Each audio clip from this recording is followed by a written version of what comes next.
Thank you, Dan. Let me add my personal welcome to each of you here today. This is such an extraordinary opportunity to do something great for especially South and Southeast Arkansas, but also for this country. I'm gonna kind of characterize my remarks, tell you on the front end like I did in the military. Tell them what you're going to tell them, and tell them what you told them. And what I'm going to tell you on the front end is that, and riding over here, I was thinking about this the extraordinary opportunity with passage of a 5-year transportation bill, as Dan mentioned, with the emphasis on that bill, a freight corridor. And I was thinking about all the tens of thousands of 18-wheelers that are out there overcrowding our existing highway structure right now. And they've all got some squeaky wheels. And if there's one adage that everybody in this room grew up with, we know about the squeaky wheel getting the grease. And that's what makes things happen. And we have an opportunity on I-69 now from this beginning today and moving forward expeditiously as the highway bill unfolds and the funding patterns start to develop, to be that squeaky wheel. We need to make noise to those members of our congressional delegation who are represented here today, and we genuinely appreciate that. But I know from my limited experience of serving as Speaker of the House of Representatives that when you want to get something done, you've got to have the people speaking up to those elected officials to get them to get out and move in the direction you want to. And not certainly our congressional delegation from Arkansas, our 2 senators and 2 congressmen who are represented here today, cannot do it alone. It's going to take the strength of the representation along the entire I-69 corridor to make this happen. And it's going to be incumbent upon each elected official here today and on each member that represents the business industry, higher education, ports, everything that's important to economic development and to this corridor, to do everything that we can, use every resource we can to make the noise that we need to get funding for this extraordinary project. I do want to, very briefly in a moment I'm up here, I want to say a special thank you to Dan for taking on this ominous task of leading this group. There's nobody in the state of Arkansas or anywhere in the region on I-69, my opinion, can do a better job. We appreciate you doing it.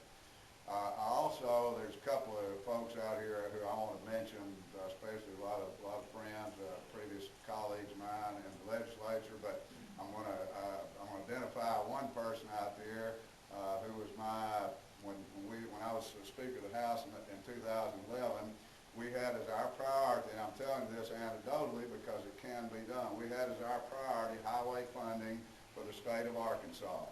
We had 2 bills, one was the Interstate Rehabilitation Program, one was the half-cent sales tax called the Connecting Arkansas Program, which I can tell you when my President Pro Tem sitting back here, now Senator Bobby Pierce,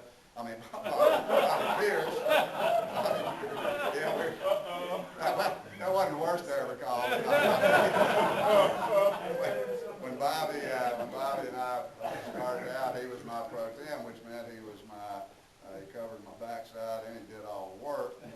We had a little support out there. We were going to be able to get it done. Long story short, we did get that bill passed, referred out, and the other person I want to recognize, the guy that's sitting next to him, who was my predecessor down in this position and serving on the Commission of South Arkansas, Madison Murphy, because if it wasn't for Madison and his work in helping get it passed, but more importantly, getting the vote out and getting it done, we wouldn't have these 2 extremely important programs for the state of Arkansas right now. The point being that if you work hard, you believe, you have the vision and the perseverance, you can get it done. So Bobby and Madison, we got this one other little thing we need to do. It's called I-69 funding, so y'all get busy on that. It's kind of funny, when I came on the commission, I live just about right there where that little star is showing the Mississippi River Bridge. That's the Great River Bridge crossing. That's where our farm is.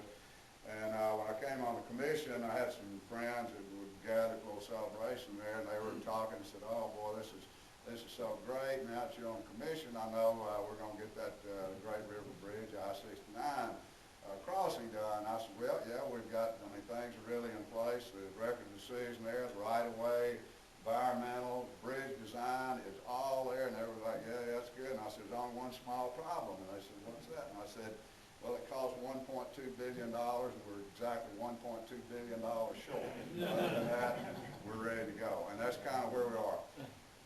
The important thing about what we're doing here today, in my estimation, is the fact that we have a highway bill in place. We've shown some resolve has been shown in Congress to come together, put aside the partisan differences, and focus on infrastructure and the future growth, economic growth, and the necessity of building new freight corridors to ensure that that growth occurs in this country.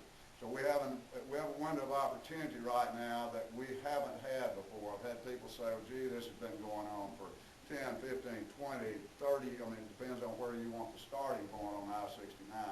But it's been going on a long time. But we are in an exceptional time right now, and if we come together, I think we can really move and find the support in Congress for this extraordinary project, find the funding, and have this great interstate come through South Arkansas rather than continue the horrible congestion that's on I-40 and I-30. Even with all the widening that would have to be done 6 lanes or 8 lanes or whatever, which incidentally, when you start doing all that and going through the urban areas, cost difference is not a great deal difference in coming right through South Arkansas and building a new road. So we need to make sure that we don't miss this opportunity. I appreciate everybody being here. Matthew. Well, thanks, Dan. And Dan's exactly right. He and I have been working on this issue for a long, long time. I think really when it first came to be in about 1993. But you look at this map, and we really put this up here to give you an overall picture of what I-69 looks like.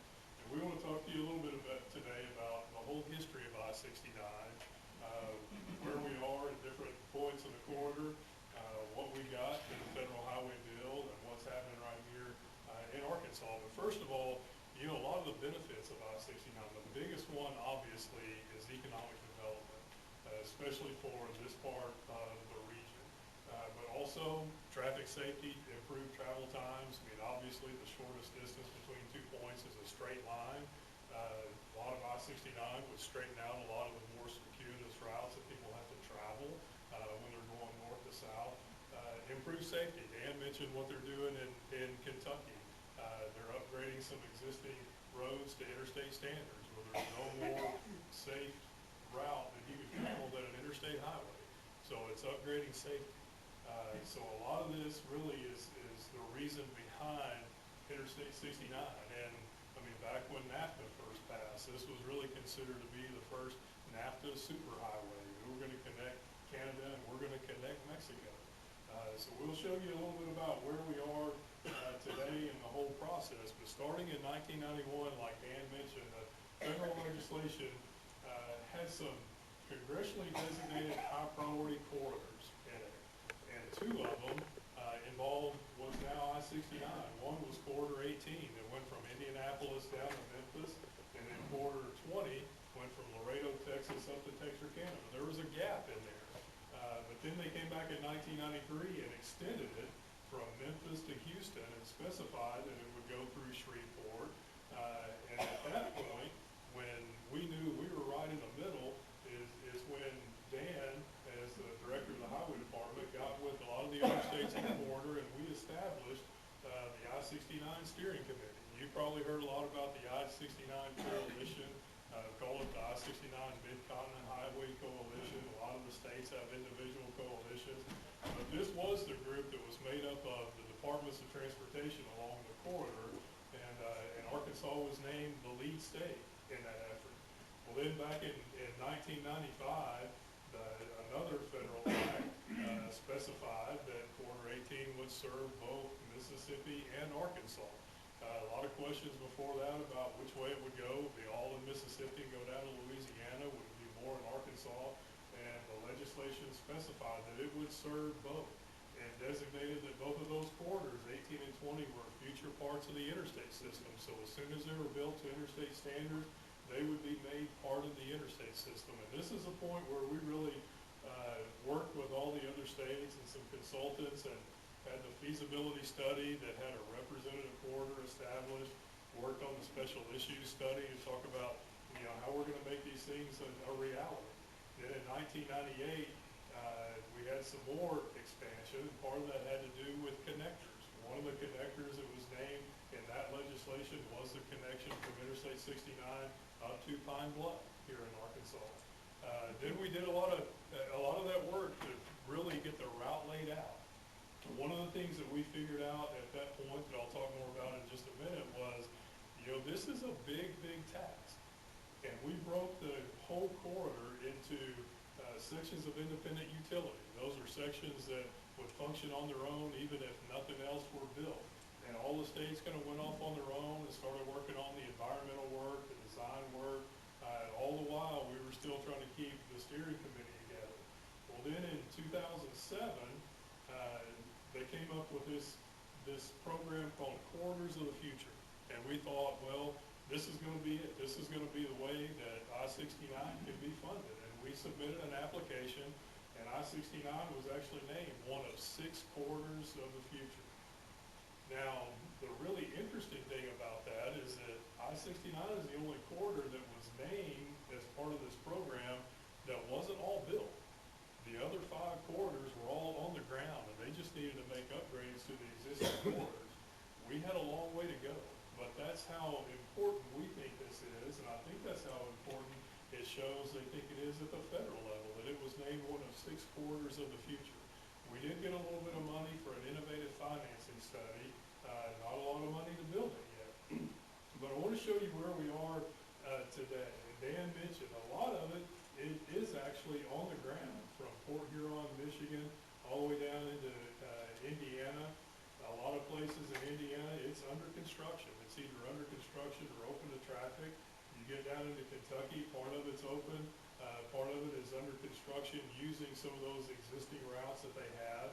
So you have actually a good portion of I-69 that is open to traffic until you get down into northwest Tennessee. And it's that point where you can take, I think it's Interstate 155, across the river, over into Missouri, come down I-55, and at that point, there's a pretty big gap, really basically from Memphis down to Shreveport. Now, once you get into Texas, Texas is kind of doing some of the same things that Kentucky has done. They're looking at using as many of their existing routes as they can and make sure they are upgrading them to interstate standards so they will be part of the I-69 corridor. So that's our biggest concern really, is that gap between Memphis and Shreveport.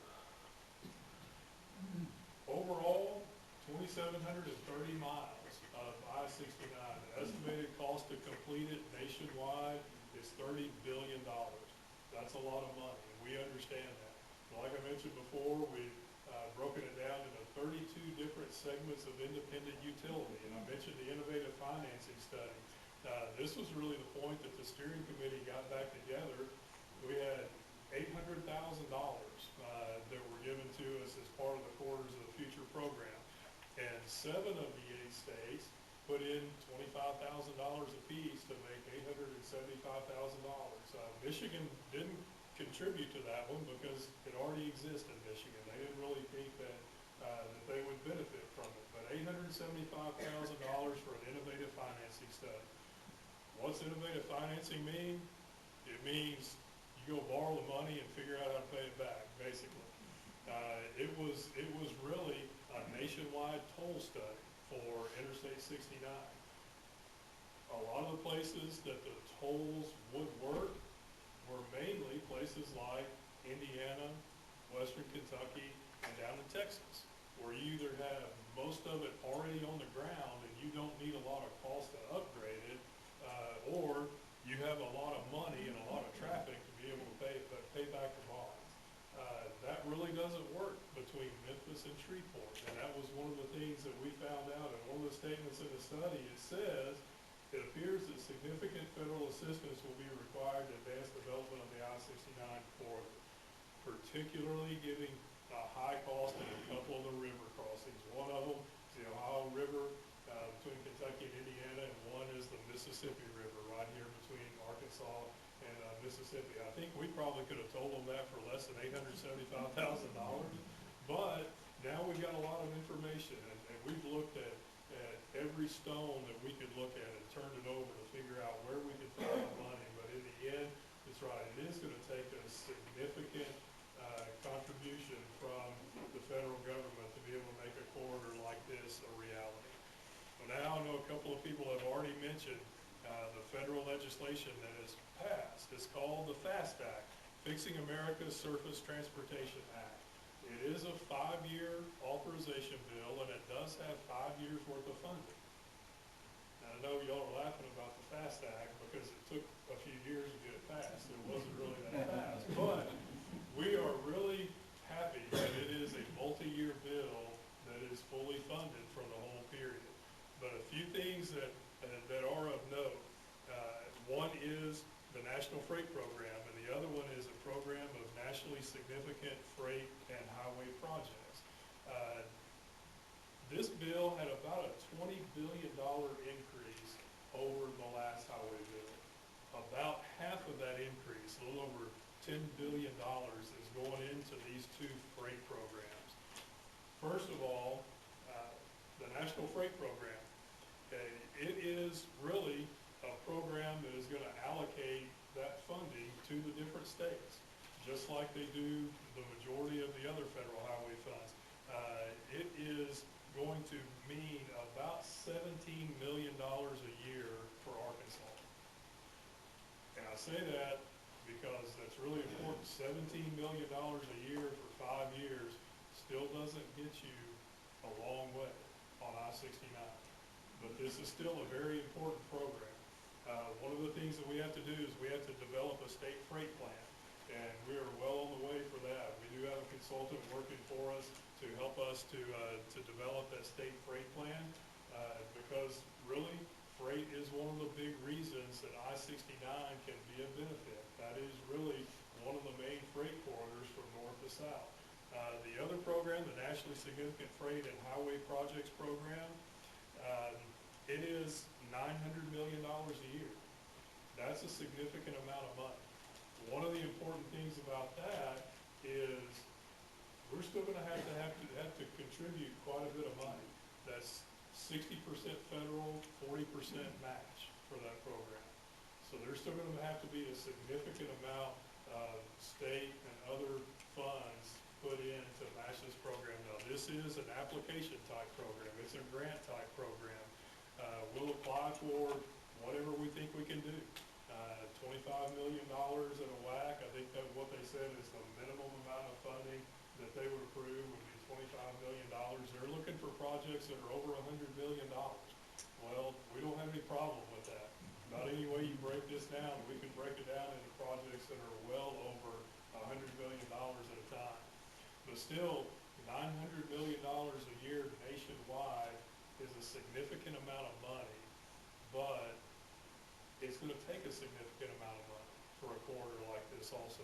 One of the other programs that I want to mention that was in the FAST Act is one for the future interstate system. There's $5 million going to the Transportation Research Board to study the interstate system, really where we've come since the 1950s, what hasn't been done and what still needs to be done to make the interstate system what it's supposed to be. Now, the Transportation Research Board has about 3 years to put together that study, and in our estimation, a route like I-69 should be a critical part of it. Once the interstate was built, I'm not sure what I did on that. Once the interstate was built, then the funds started turning into interstate maintenance funds and giving you money to take care of the original interstates that have been constructed. But we still have a significant part of the future interstate system that needs to be built. So we think that's going to be a big part of the Transportation Research Board study also. In Arkansas, Dan mentioned that all the environmental studies are complete. What that means is we have a preferred alignment that's entered into what they call a record of decision. That's the Federal Highway Administration approval of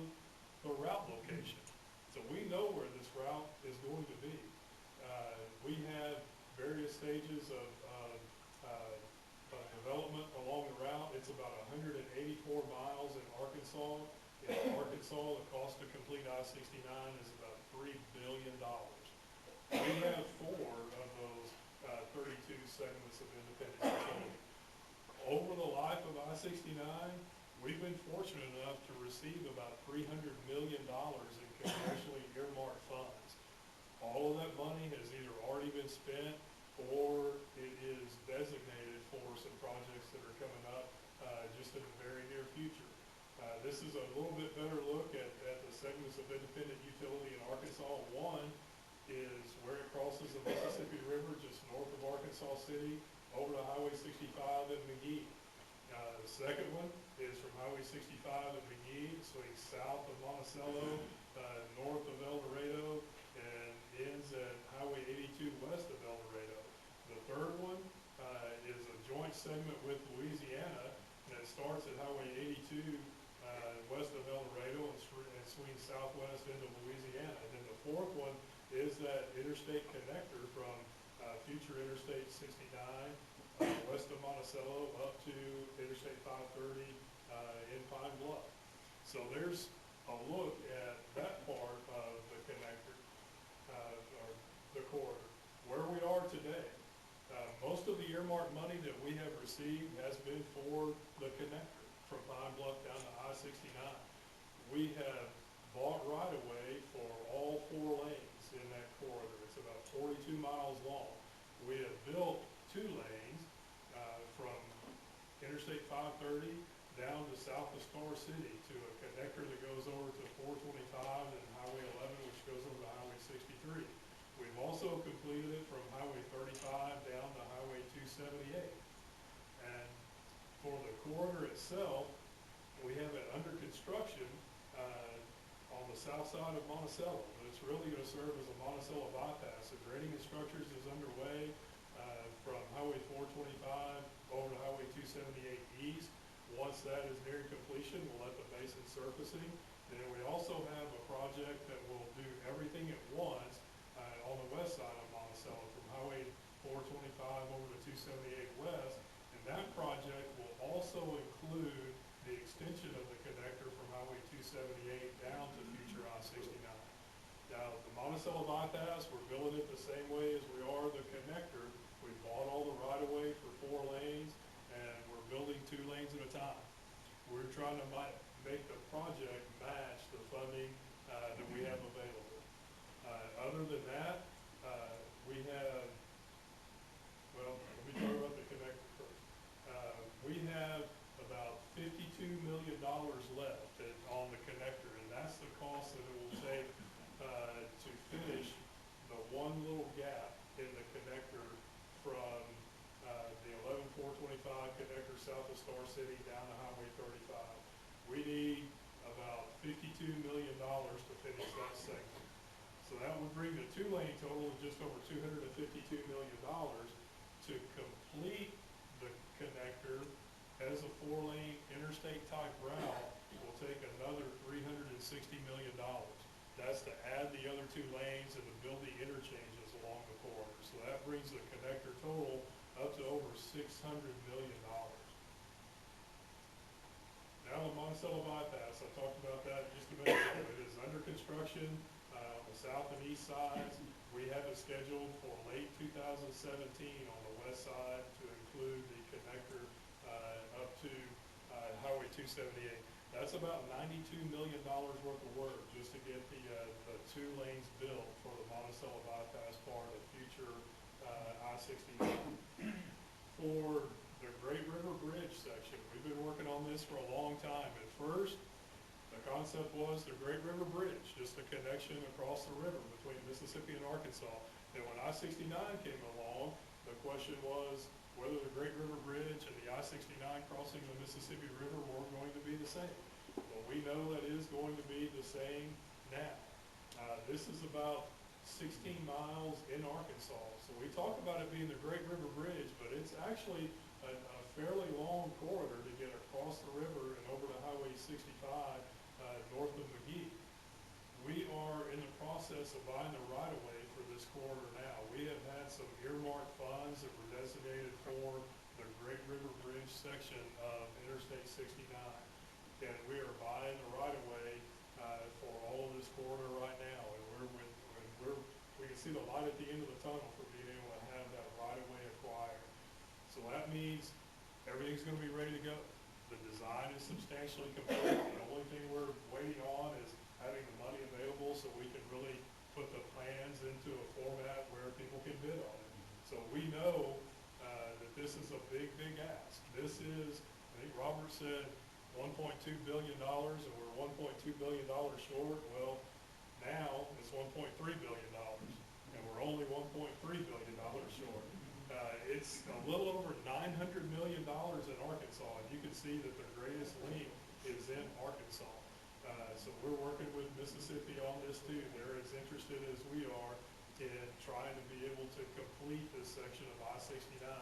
Again, estimated cost $1.3 billion. Arkansas's portion just over $900 million. But as soon as we know we've got the money, this is one that we'll be ready to go with. So overall, in I-69, we've completed about $186 million, and that includes the work that we've done on the connector. We have a little bit under construction. We have a little bit more scheduled, but the biggest part of it is still right around $3 billion. So we know that this is a big, big task, but we know this is a good opportunity for this part of the state and this part of the country. With that, I will be happy to take any questions. And I know we're going to get a little update from Louisiana too, and I don't know if you're going to do that first or take questions on Arkansas's part first. So that's really where we are as a nation, a big gap between Memphis and Shreveport that we still have to work on. Does anybody have any questions? Scott, I keep getting questions from Monticello area about the bypass there. Is money there to actually pave that, or is that just kind of sitting there? No, the money's there to pave it. The contractor's just sitting there. The money's there to pay him too. That's been a weird one. Does he have a time limit on that, or? He does. Yeah, he does. He does. Scott, can you go back to the slide that says Arkansas, 184 miles? But the money is there. The money's there for the money's there not only for the paving, the money is there for the western section too. Is that the one? No, sir, that's the second time. The first time you had it, it told the total amount of money in 4 segments of independent utility. That's the connector. Before the connector. There we go.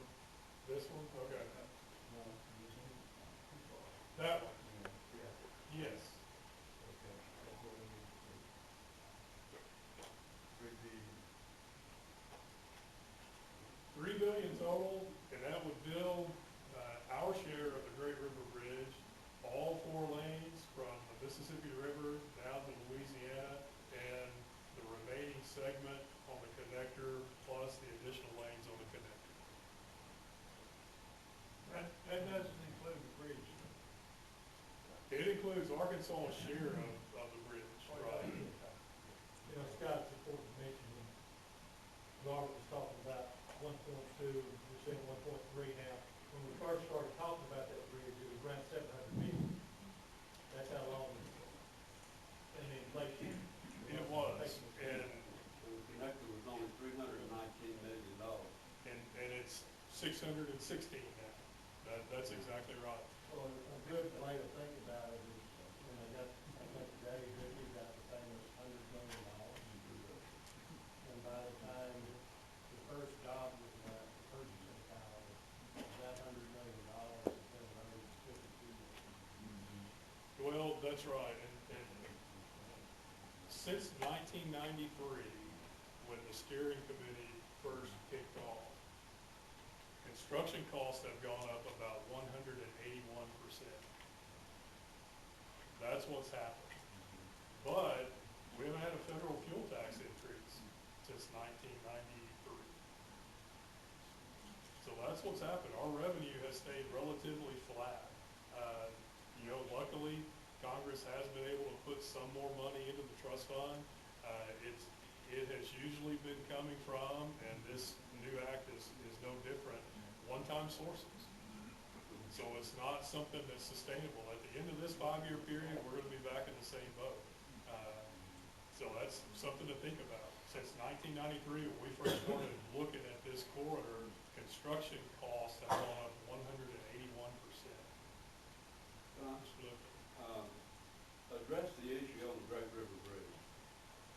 I know when we started Great River Bridge, we weren't confronted with the thing that any project that exceeded, I believe back then it was $500 million, that you had to have a pledged stream of revenue. And that was part of the federal dictates that came down that we weren't dealing with at one time, and now you're confronted with today. Has there anything been done to maybe correct that provision in the federal legislation? No, sir, and I don't know that it's one that really needs correcting. It makes sense from a fiscal accountability standpoint, and the reason that was put into place really was because of some things that happened in some other places where you got started with a project and the scope of the project has continued to escalate, and you had something that, you know, was supposed to be a few $100 million project that is, I'm not sure it's still finished today, and it's gonna cost well over $1 billion. So anything that is over $500 million has to have a financial plan and a program management plan, and that means before you start to turn dirt on it, you have to have a plan of how you're going to complete that project. Now, you can do it in different phases. If you've got a usable phase of a corridor that you can build. Of the SIU? Well, it is. You can actually break down a segment of independent utility smaller than that. But the biggest cost here is going to be the bridge. You've got to have a logical starting point and a logical ending point. Really, the only one in here would be kind of duplicate service of a section of Highway 4. When you get away from the Great River Bridge section, there actually are parts that we can do. That's exactly what we're doing with the Monticello bypass. It's actually a subset of that segment of independent utility that goes from McGee over to west of Monticello. So we're able to do this, but we had to show that we had the money first to go from Highway 278 to Highway 425 south, and that it wouldn't be a usable section, and from Highway 425 south to Highway 278 west, and show it would be a usable section. The problem with this corridor is it's not really usable unless the whole thing is built. Mm-hmm. So you can't just go out and use a little bit of money available to build a pier in the middle of the river and hope that the rest of the money's gonna come. You have to show that you have the money to be able to do all of that corridor. Secretary Cochran of Mississippi is the chairman of the U.S. Senate Appropriations Committee. And I guess maybe for you or Dan or both of you, how enthusiastic is Mississippi towards building the Great River Bridge and their part of it? They're as enthusiastic as we are. It's just a matter of money. Mississippi has always been really interested in I-69, really for a lot of the same reasons that we are. A lot of it from our standpoint is the possibility of relieving some traffic off of some existing routes that aren't necessarily right next to I-69, but the other one is the economic development potential. We have a bigger segment of the bridge than they do. We do. Is that the approach is? We do, and it's mostly, we get to that point, and I'll show you.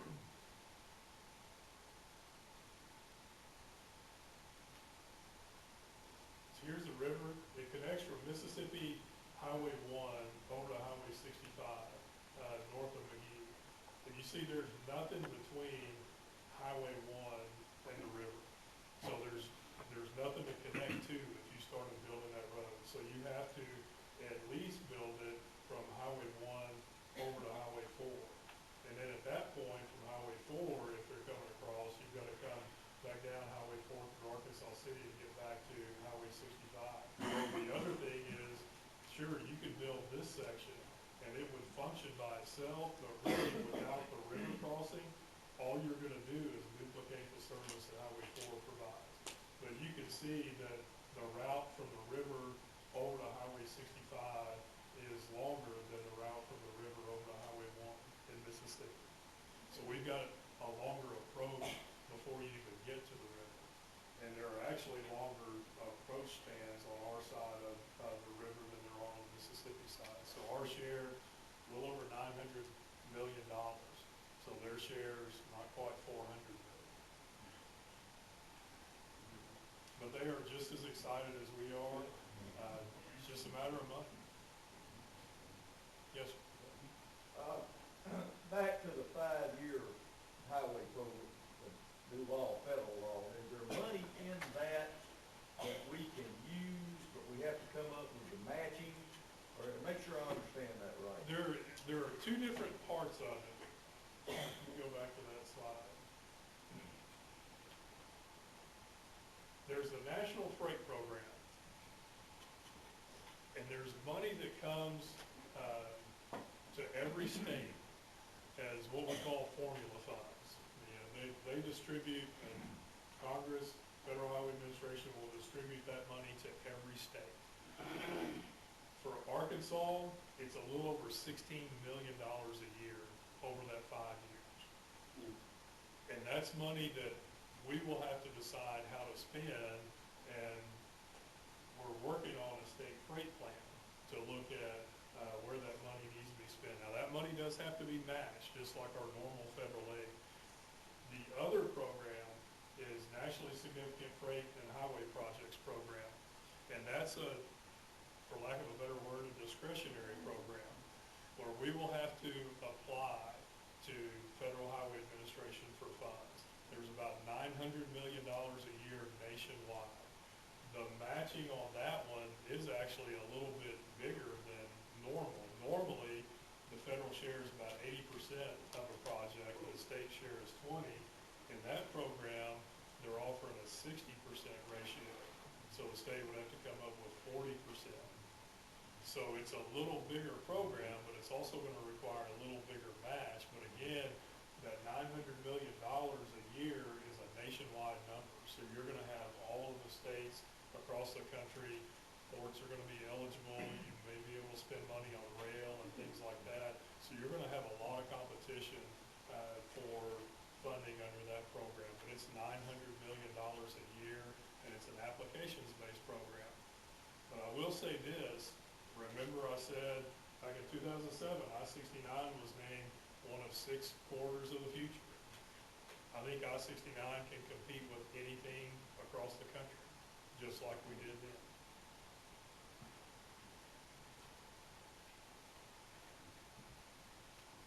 Other questions? Scott, I think the question Greg just asked is kind of what I'm looking for, I think, but this new money we're looking at, I mean, but it's gonna be in competition, not with just I-69, but with our other interstates within Arkansas, is that correct? And is Mr. Moore gonna lead the charge to draw all that money down south, or? I'm sure he will. I'm sure he will. The program is a little over $16 million a year, right? It will be up to the commission to decide how to spend that money. Also, the commission will have to decide what we apply for as far as the $900 million program. Now, in a lot of those discretionary type programs, like the Tiger grants that you've heard about, transportation investment generates economic recovery, we will typically apply for more than one project. The thing about it is, you got to be ready to match it in case you get it. So it's going to take a little bit of work to figure out what we're going to do for that program too. The criteria is there. You know, a lot of it is the movement of people, the movement of goods. Some of it's gonna have to be spent in rural areas, just like Tiger grants had to be spent in rural areas. So there are gonna be a lot of criteria that come down for that program, and we'll have to look at the criteria once it's all laid out and figure out what we can do to get the biggest bang for the buck. But I will tell you, that section there is the key to the whole thing. The rest of it really can be built in smaller sections. It can be bitten off in smaller chunks. When we've talked to some of our congressional delegation about I-69, and one of the things that we've said about this section is spanning a river and connecting a nation, because that really is the sticking point for I-69, not just between Memphis and Shreveport, but the whole corridor. And really, there are a lot of sections of that corridor up north and down south that are going to operate independently when they build them. But they're not going to realize their full potential unless this section is built too. So that's something that's important to remember. How's the Ohio Bridge project coming? You know, Dan, do you remember I think is it about the same And what does it cost? status as ours? It's not quite as expensive as ours. And- Right, right. Between So it's not Indiana, built we have yet, between or Kentucky and Indiana. It's not even in the process of being any farther along than this one? No, it's about the same as ours. But up in that neck of the woods, there are a few more close places to get around than there are down here. Let me ask your observation outside of what we know about the current new highway bill. When just the simple math of the $500 million, you gotta have a project of that scope, you gotta have financing. So it's talking about the Arkansas side on the top of the river, 900 million. The national freight, the 900 million or something that's in there, we almost haven't got that all yet to do it, and that requires a 40% match, so you're talking about $360 million of state funds, which we do not have, and that is not in picture bill with us. For this to happen, is this not going to require, when you get down to brass tacks, some extraordinary federal funding to look at I-69 to do something to make this happen? It's just not going to happen under the parameters that we have, the financial parameters we have to deal with, is it? In your estimation? It's gonna be difficult. It's gonna be difficult, but that's the exact reason that groups like this are together. One thing I mentioned was the innovative financing study said it appears that significant federal assistance was required to advance the development of the corridor. $900 million a year over 5 years is not gonna make a lot of headway in $30 billion to complete it. To me, it's just like it was back in the 1950s when the decision was made to build the interstate system in the first place. Now, to me, one of the issues may be the money that we're gonna spend in conducting a study about the future interstate system. And that decision may have to be made, because really, nationwide, there aren't a whole lot of corridors that have been designated as future interstates that haven't been built or that can't be built a piece at a time in the near future. Arkansas has 2 of them, I-69 and I-49.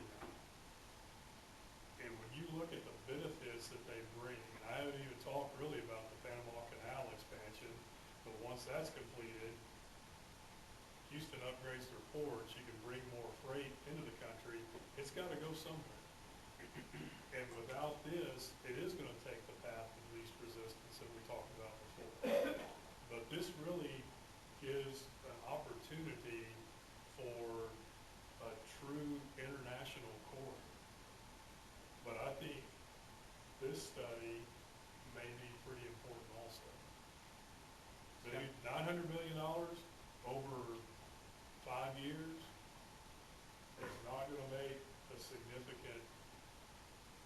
investment in I-69.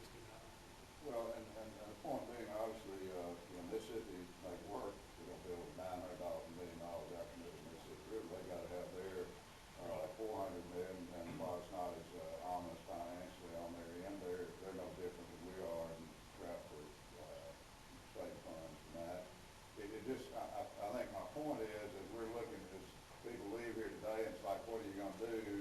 There has to be some contact with the congressional delegation along this corridor to say, if we're gonna have this interstate, we're gonna have to have one super fund to come in and do some of these major projects. It is not gonna happen. The state's not ever gonna have enough money to say we're gonna have, and especially we got two interstates, and we know where that goes when we do one over the other.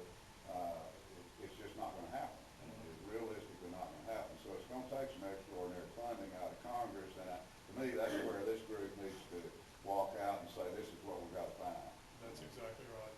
That is the benefit of having a group like this together, and being able to continue to promote I-69, and not just the benefits from Memphis down to Shreveport, but the benefits for the whole country.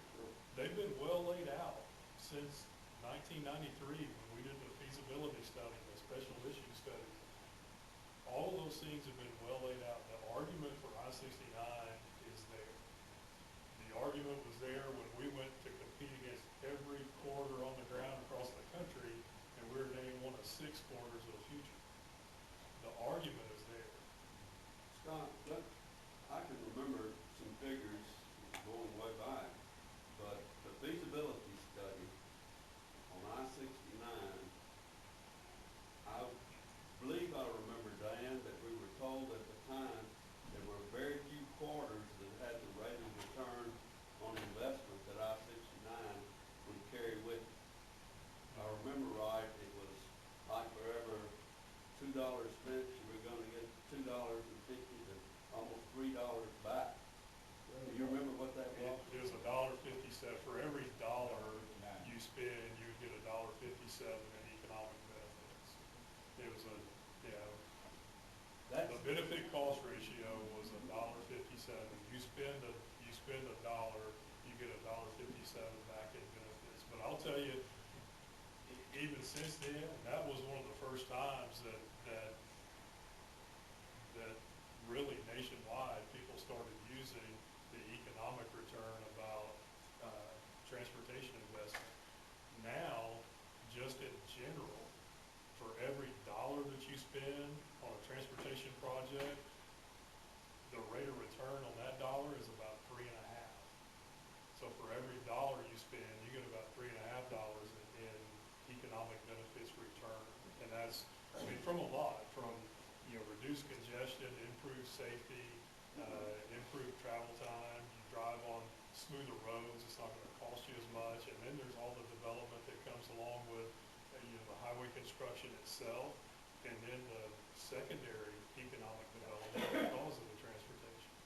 So there's no doubt that investing in transportation has a great return from an economic standpoint.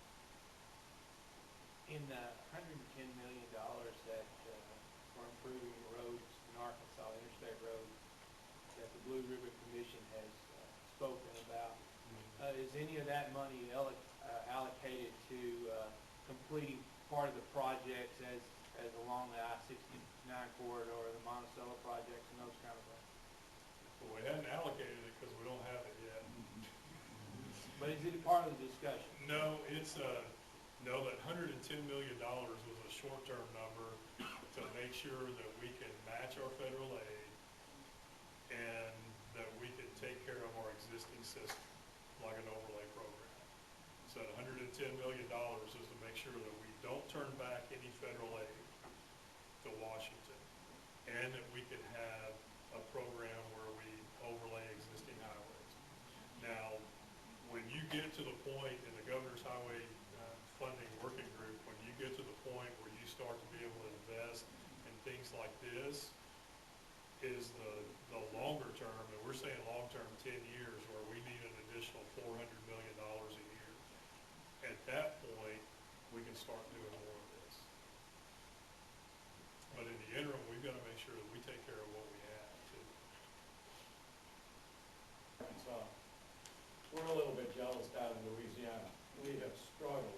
see this when we do our PowerPoint here.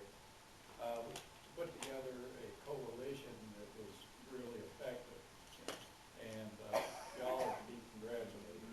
I am not a transportation guru. I'm an economic developer. I've been in the business for 47 years. Transportation is a key to the growth of this country. Scott was talking about the Panama Canal. The Panama Canal, when they finally get it widened and deepened, all that traffic that's coming from China going to the west coast is going to end up in the Gulf of Mexico. And you can imagine the tonnage. We've been working back and forth between Arkansas and Louisiana on I-49, and you all know that the link between Texarkana and Shreveport just recently opened last fall with ribbon cutting. And we are looking to see tonnage freight. That's the key word, as Dan was talking about and Scott was talking about in terms of this new legislation that has been going on. The MAP 21, which is moving ahead for progress in the 21st century, was the big bill that generated all of this to begin with. Then they came with the drive, and then they came with the fast. Is that right, Scott? More or less in that order. But freight has always been, if you don't have, cannot show freight as a major part of your program, your highway department program, you're not going to get funded. And so it's just very, very important. Let me go ahead and get this turned on, but before I do, I have Mr. Dan Broussard here, got up in the middle of the night from Baton Rouge, he's with the Louisiana Department of Transportation and Development. Dan, will you come up and say a few words and let me get this turned on? Okay, well, I'll be very, very short. I hate to say Scott lied, but he did.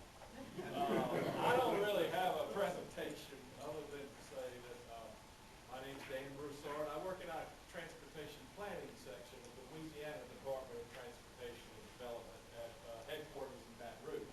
Our secretary, Sherry LaVasse, wanted to be here. I was told that she was planning to come, and then something came up. You might know we had an election for a new governor last month. And so all of our departments of state within the state of Louisiana are going through the transition. I understand she'll be retiring. She's been secretary for close to 6 years now. So that for our state, that's a pretty long time, unlike Mr. Flowers, I think. I don't know what they had to crowbar him out of his office, maybe, I don't know. For our state, 6 years is a long time. So she's retiring in January, I'm told, so I think she wanted to come to this meeting, and if nothing else, say farewell to everybody, but she couldn't be here.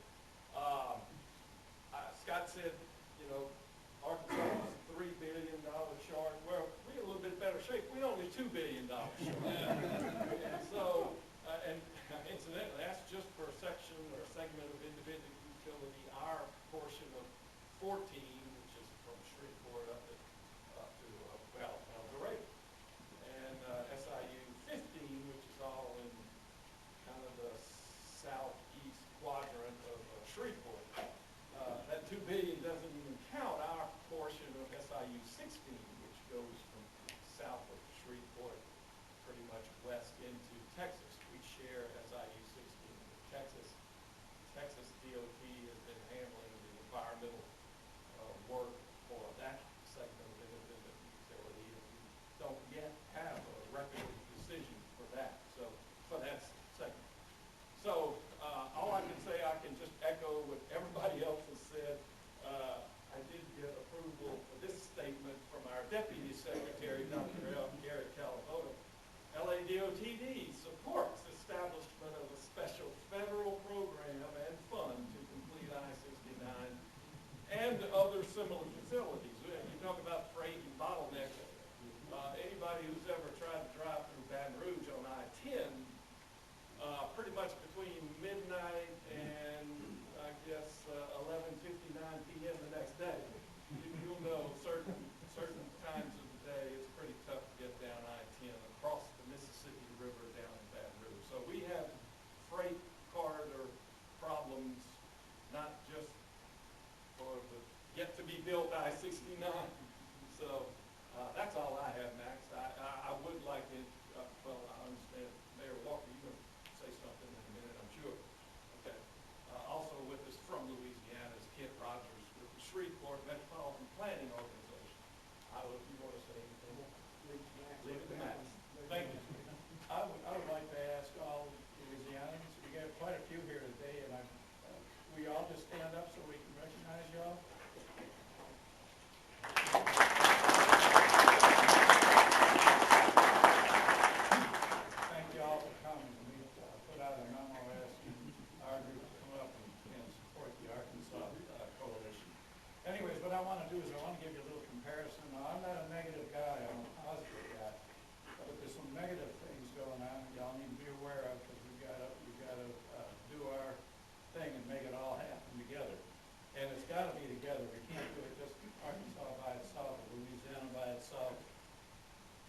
Texas by itself. However, Texas is a country, it is not a state, as you all know.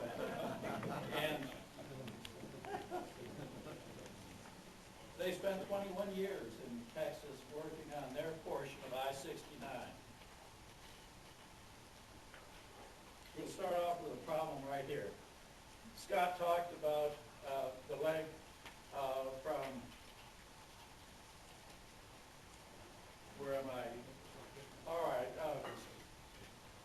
the Texarkana leg down to Tenaha, Texas. This area right here. That's the Alpine route.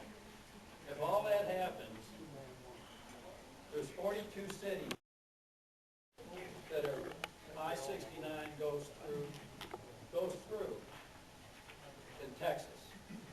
In Louisiana, I-69 doesn't go through one city. It goes way south of Shreveport, down by the port. It bypasses Homer, Louisiana, Minden, Louisiana, Haynesville, Louisiana.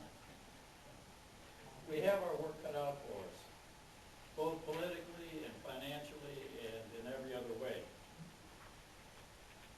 Texas has been hard at it, as you can see, and as Scott has talked about here just earlier. There's 3 big ports of entry in Texas at the Mexican border. There's all these ports along here. And what happens with the Panama Canal is directly going to affect the interstate system. As you all know, back in the 50s when Eisenhower created the interstate system, it was a result of Adolf Hitler. It was a result that when Hitler was in power, he was building east-west 4-lane highways. The United States had no east-west 4-lane highways. They had 82 like we all have here, 84 like we have in Louisiana that went coast to coast, but they were 2-lane, they weren't limited access, et cetera, et cetera. So now, all the growth is north-south. Both I-69 and I-49, that's the corridor on your western border, coming up through Arkansas and ending up in New Orleans and ending up in Canada. All of these are north-south routes. I want to show you the participation in Texas. There's a town hall meeting. A town hall meeting, not a county meeting, not a state meeting, just a town hall meeting. There's former State Senator Kay Bailey Hutchison with all the mayors huddling. Big supporter. And it doesn't matter whether you're Republican or Democrat. There's the major entryways. 50% of all the traffic is going to come up from Mexico, freight traffic, up I-49 from those 4 major ports of entry. Laredo, Rio Grande City, Reynosa, and Metamorphosis. In 2013, Texas added the Southwest Freeway. And that's Houston in the background there. There's former Governor Rick Perry, again meeting with local officials, highly supportive. The comparison is in Louisiana, we've had no support for the last 8 years with our outgoing governor, 0. Primarily because we have such a small amount of interstate and you don't have that political support. We have 110 miles. Texas has 1,020 miles. Almost more than, well, let's say more than a third of the entire I-69 corridor from Port Huron to Laredo, Texas. So they've got a third of the whole process. There's the port meeting. You just heard about the need for the waterway connections on interstate up here. There's a big meeting at Corpus Christi. Same thing, I-69. East Texas was added in 2012. Here's a meeting in Texarkana. Arkansas State Representative Lane Jean and Mayor Blow Walker from Bossier City and we snuck an invitation to get into this luncheon. See what that says? That says 369. That's their way around. You know, they're going to get in there one way or another. And if all that happens, if it goes all the way to Texarkana, then we're all going to be excluded. All of Northwest Louisiana will be,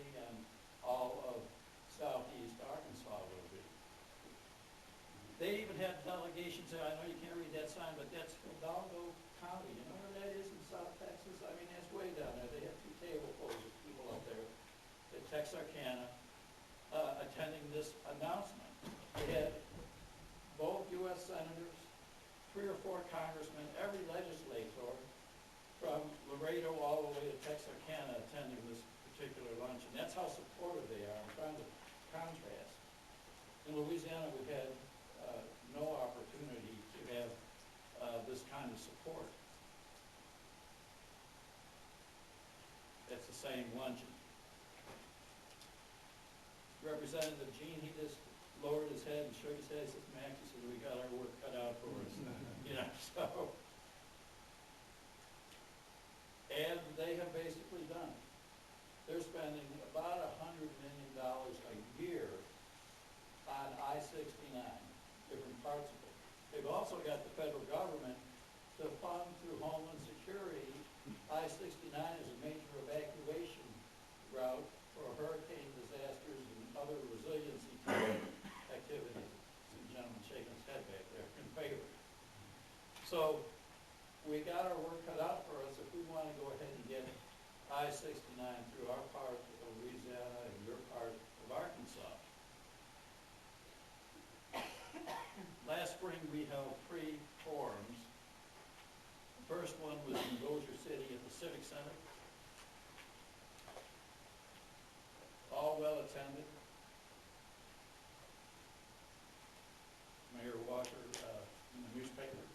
We then went to Claiborne Parish where even Frank Cash, is he still here? Mayor here attended with his public works people, as did a number of Arkansas Highway Department officials came down and attended this one.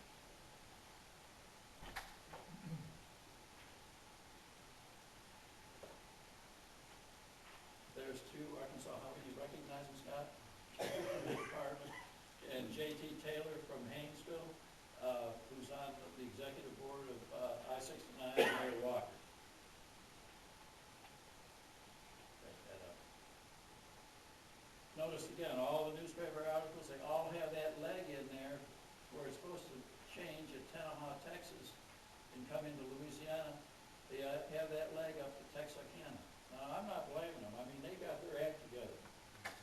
Okay, they got their act together, and that's good.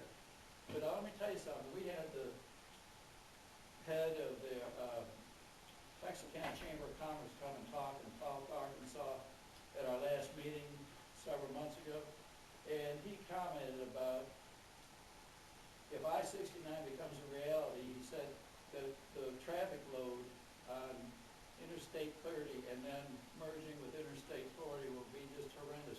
They don't want it because of that problem and the problem that it will cause in Texarkana. They already have I-49 that's just opened coming into Texarkana, and now possibly they're going to have I-69. This is a meeting in Stonewall. Stonewall is in DeSoto Parish. It has already I-49. It has US 171, it's 4-lane, and now they're going to have I-69. Again, pretty well attended.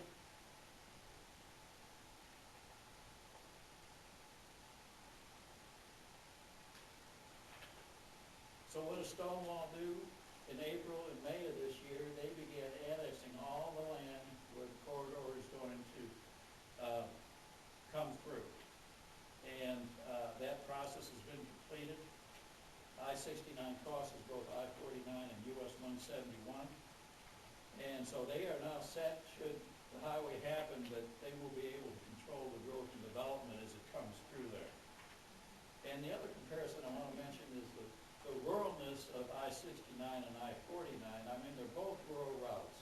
Other than the city of Shreveport, and that's a temporary fix, both I-49 and I-69 are really rural interstates. You agree, Scott? Tomorrow night, Logansport. Logansport, Louisiana is on the Savvy River on the Texas-Louisiana border. That's where I-69 will either leave the state or come into the state. They are annexing, and we're doing all the work for them, our office is, 190 properties in advance of I-69 happening. There's an article that was in the paper, I just want to read you one sentence. It says, prompting the proposed annexation plans are the completion for both the Highway 84 bridge over the Sabine River and I-69 corridor plans, which will both increase traffic and general economic development to the Logansport area. Okay. At the border,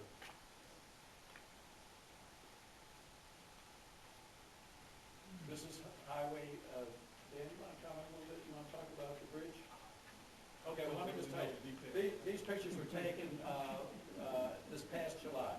This is the bridge over the Sabine River. On one side's Texas and on the other side's Louisiana. It's built to interstate standards. It's only 2 lane. So that means they're going to have to put another 2-lane bridge adjacent to it. But it is under construction. How is it paid for? Answer that, Dan. Well, it's in the system. Yes, I'm not sure. There's nobody here from Well, Texas, I presume. Well, I can tell you it's 50/50. Texas can't have it. And I'm sure it's regular federal program funds. It's replacing an old narrow bridge, so it's part of the regular program. For, I assume, both of the states. Right. Ken, you want to comment? This bridge replacement program. Okay. So this is the bypass around Logansport to the bridge, and this is what's all being annexed. See the date on that? We just took these pictures last month.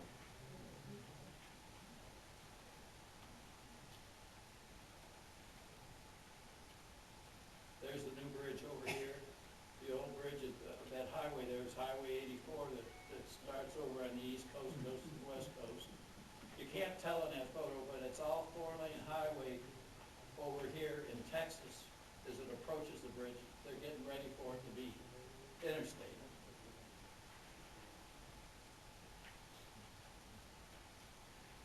The bridge was built in 1938, and you can tell by that old railing. All the traffic that's been going across the bridge and right down the main drag of Little Old Logansport will be shifted to the new bridge and go behind the town. This being annexed. Okay, each year, the Louisiana Department of Transportation and Development has a statewide transportation plan update. And Mayor Walker annually attends, as does Kent Rogers.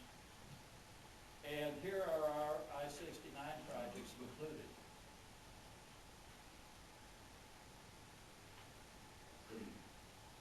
They're on the mega projects list with Louisiana Department of Transportation and Development. Fortunately, I get to sit on the advisory council, Mr. Keller. Yeah. That makes the decision on which mega projects end up on their big list.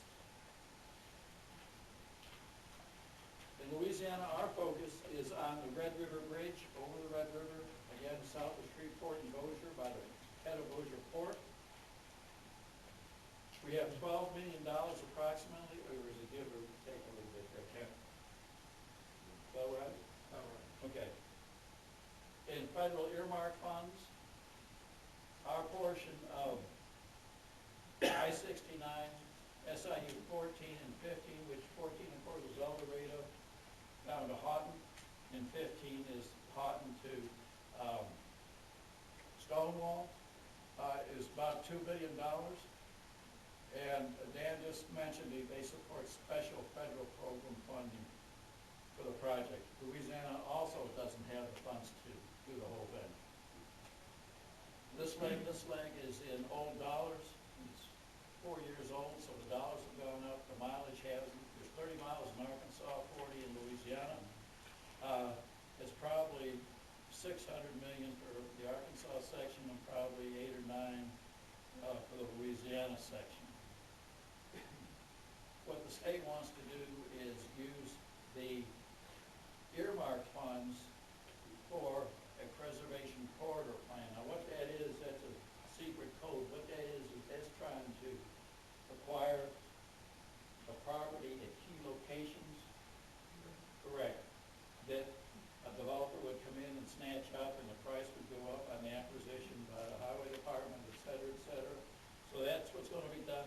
Louisiana. The same thing, with the next segment. We don't need to go into the details, but I mean, it's a couple $1 billion. We're gonna go ahead and try and preserve some of the property in the right of way. The last section is a Texas project. Even though we only have one SIU, one section right in the middle of northwest Louisiana, that's all Louisiana. The north section is half El Dorado down to Haynesville, and then in Texas, from Stonewall to Tenaha, Texas, is a Texas project. So Texas is the lead agency on SIU 16. I'm not going to go, I want to read one little sentence here on the transportation bill that, Scott, you said it was 1,300 pages? Yeah, bill's 1,300 pages, but I want to read you this.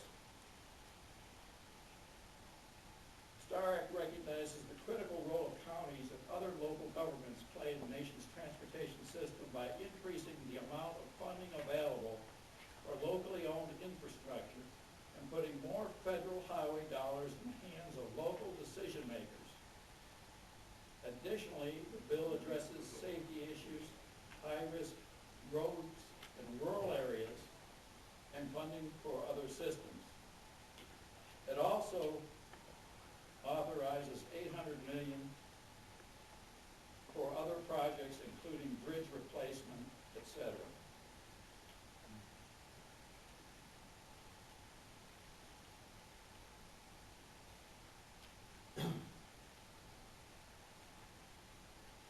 Somehow I got it. Bear with me.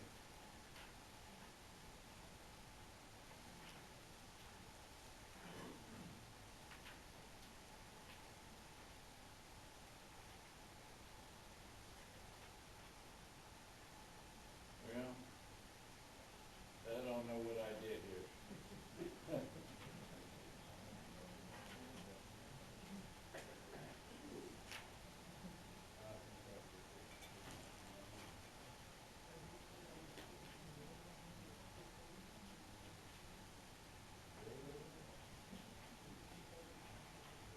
Tell me my battery's going. Hold on.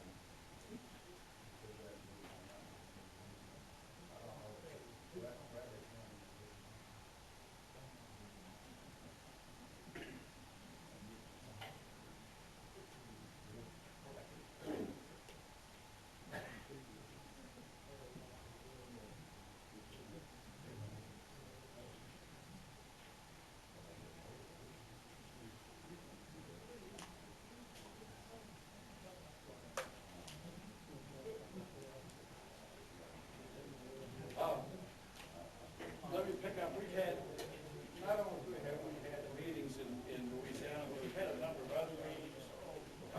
Robert Moore sponsored a meeting over on the Mississippi side of the state. We've been up to Indianapolis, Washington, D.C.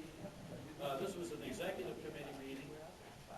There's Lane Jean, there's Dr. Rankin, there's Dick Hall, who is the chairman of the Mississippi